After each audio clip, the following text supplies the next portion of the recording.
came to Hamilton looking for a job. Found a cheap apartment down on Jane Street North.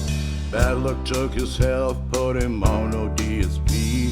Still he could afford a place above the Genesee. Came the day he heard that his building had been sold. Gonna tear it down, that's what they all were told.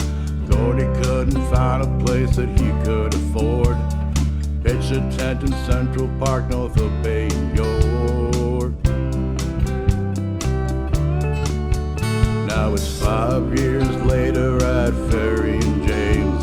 There's nothing but a hole and it's filled with rain.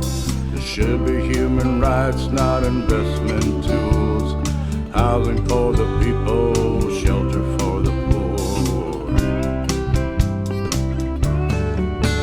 There's a hole in the ground where Gord used to live. There's a hole in the ground, Gord is living in a tent. Lots of money to buy weapons of war, while all across the city people living outdoors.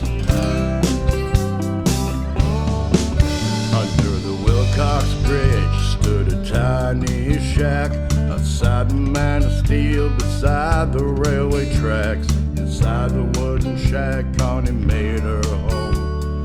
Never asked for anything except be left alone. There was another shack outside the Manor Gate, where locked out guys from 10:05 each day would congregate. For 5 long years they marched by Connie's home, until the lockout ended and the picket line came down.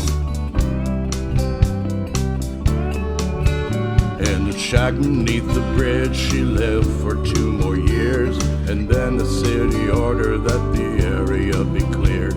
They tore down the shack, they barred her from the site, and just like that, Connie vanished in the night. There's a hole in the ground where Gord used to live. There's a hole in the ground, Gord is living in a tent.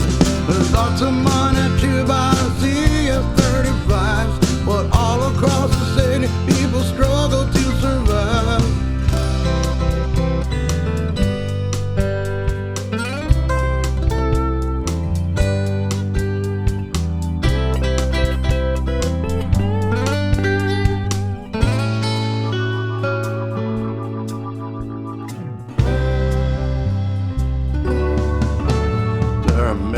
Empty lots on the north side of King East, closed by metal fences, round the clock security.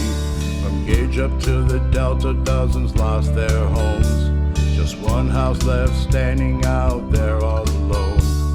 Sharon Miller lived there, the rest were all torn down. Last tenant standing in the LRT ghost town. Sharon wouldn't leave, she wanted what was fair.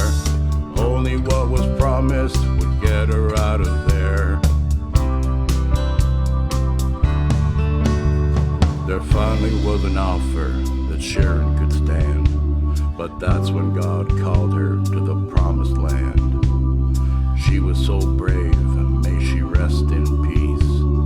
Now she's finally got herself a decent lease.